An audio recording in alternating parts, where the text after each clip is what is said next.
Assalamualaikum warahmatullahi wabarakatuh.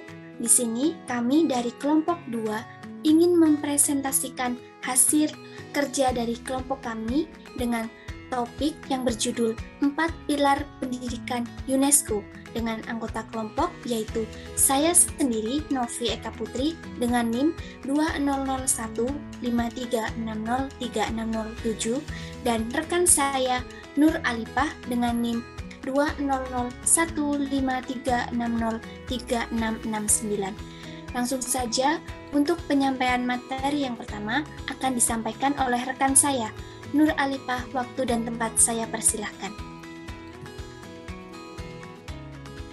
Baik, yang pertama, pengertian pilar. Mengutip dalam Priscilla dan Yudarta tahun 2021, pilar merupakan penopang atau penyangga dalam sebuah bangunan yang membuat bangunan itu dapat berdiri dengan kokoh. Selanjutnya,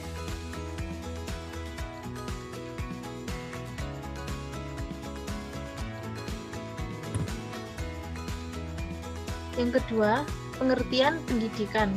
Pendidikan merupakan salah satu kebutuhan pokok dalam kehidupan manusia dengan proses upaya pewarisan nilai-nilai yang menyangkut segala aspek untuk kemajuan hidup yang lebih baik. Selanjutnya,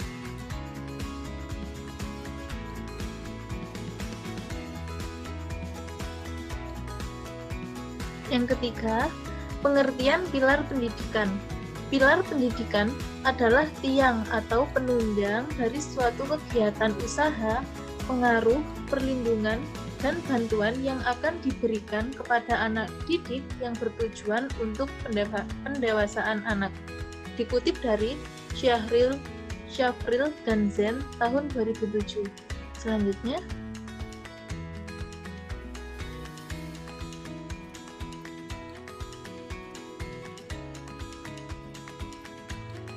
empat pilar pendidikan UNESCO.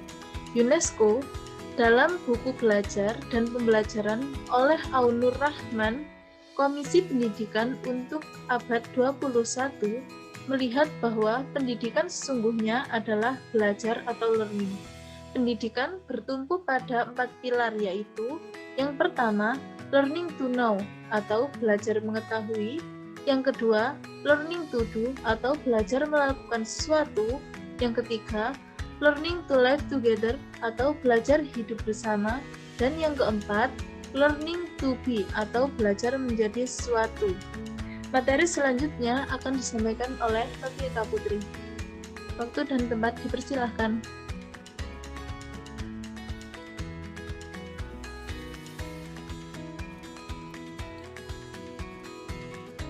Baik, terima kasih. Di sini saya akan menyampaikan mengenai pengertian 4 pilar pendidikan UNESCO. Yang pertama yaitu learning to know atau belajar mengetahui. Di sini belajar itu harus dapat memahami apa yang dipelajari, bukan hanya dihafalkan, tetapi harus ada pengertian secara mendalam. Di sini anak dituntut untuk dapat memiliki kemampuan berpikir kritis tinggi yang bertujuan untuk dapat memecahkan masalah yang dihadapi dalam kehidupan nyata. Hal yang harus digarisbawahi adalah learning to know tidak sekedar memperoleh pengetahuan, tapi juga untuk menguasai teknik memperoleh pengetahuan tersebut sekaligus mengetahui apa yang bermanfaat bagi kehidupan mereka. Dikutip dari Shafril dan Zen 2007. Yang kedua yaitu learning to do atau belajar melakukan sesuatu. Learning to do menjadi konsekuensi dari learning to know agar pada learning to do ini lebih ditekankan pada bagaimana mengajarkan anak-anak untuk mempraktikkan segala sesuatu yang telah dipelajarinya. Di sini, pendidikan membekali anak-anak tidak sekedar untuk mengetahui saja, tetapi agar anak-anak lebih jauh terampil dalam berbuat atau mengerjakan sesuatu sehingga menghasilkan pembelajaran yang bermakna bagi kehidupan mereka. Sasaran pilar kedua ini adalah kemampuan kerja pada generasi muda atau anak-anak generasi alpha dalam mendukung dan memasuki ekonomi industri.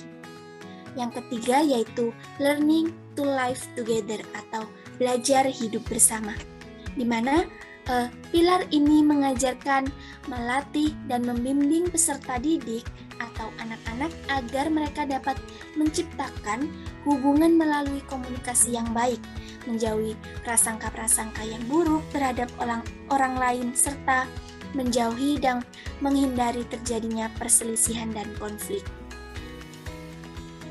Esensi dari pilar ini adalah bagaimana mereka mampu hidup bersama dengan orang lain secara bersahabat dan menyenangkan. Dengan demikian, diharapkan kedamaian dan keharmonisan hidup benar-benar dapat diwujudkan. Learning to live together mengajarkan seseorang untuk hidup bermasyarakat dan menjadi manusia yang berpendidikan serta bermanfaat bagi dirinya sendiri maupun untuk masyarakat lainnya. Yang keempat yaitu learning to be atau belajar menjadi sesuatu. Komisi Pendidikan menegaskan bahwa prinsip fundamental pendidikan hendaklah mampu memberikan kontribusi untuk perkembangan seutuhnya setiap orang, baik secara jiwa dan raga, intelijensi, kepekaan, rasa etika, tanggung jawab, dan nilai-nilai spiritual. Belajar adalah proses untuk membentuk jati diri pada seseorang. Oleh karena itu, peran pendidik harus berusaha memfasilitasi peserta didiknya agar mampu belajar untuk mengaktualisasikan dirinya sebagai individu yang berkepribadian utuh dan bertanggung jawab sebagai individu maupun anggota masyarakat. Semua manusia hendaklah diberdayakan untuk berpikir mandiri dan kritis, sehingga mampu membuat keputusan bagi dirinya sendiri dalam menentukan pilihan yang diyakini dapat bermanfaat untuk orang lain maupun dirinya sendiri. Implementasi 4 pilar pendidikan UNESCO. Yang pertama yaitu learning to know, di mana konsep learning to know ini menyiratkan makna bahwa pendidik harus mampu berperan sebagai berikut. Yang pertama, guru sebagai sumber belajar. Peran guru di sini dituntut untuk dapat menguasai materi dengan baik serta mampu menyampaikan materi tersebut kepada anak-anak dengan baik dan mudah dipahami oleh anak-anak.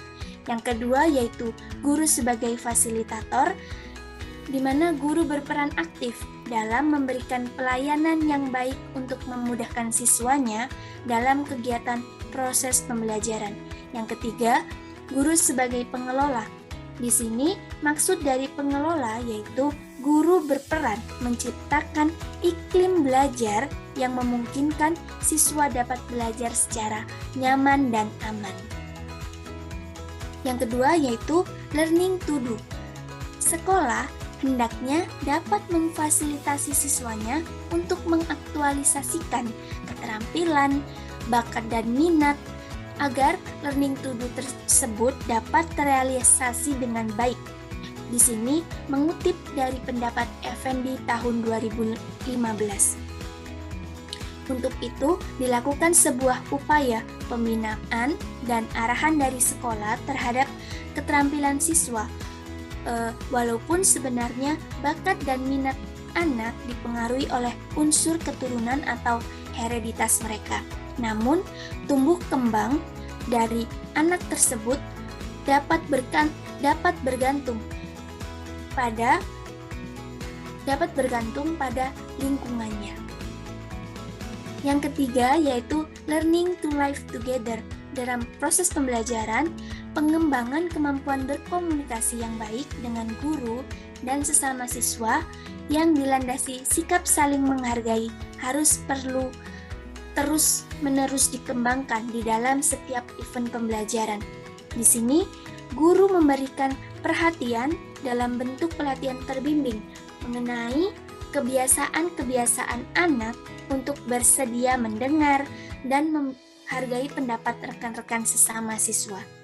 Kebiasaan-kebiasaan saling menghargai yang dipraktikkan di dalam ruang kelas pembelajaran harus terus dilaksanakan atau harus terus dilakukan agar dapat menjadi bekal bagi anak atau siswa dalam mengembangkan kepribadian secara nyata di kehidupan bermasyarakat.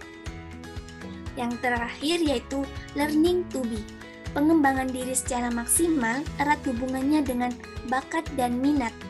Oleh sebab itu, peran guru sebagai pengarah sekaligus fasilitator sangat dibutuhkan untuk pengembangan diri siswa secara maksimal. Proses pengembangan diri akan berjalan baik atau lebih baik apabila anak diberi kesempatan yang cukup luas untuk berkreasi dalam mengembangkan setiap kreativitasnya.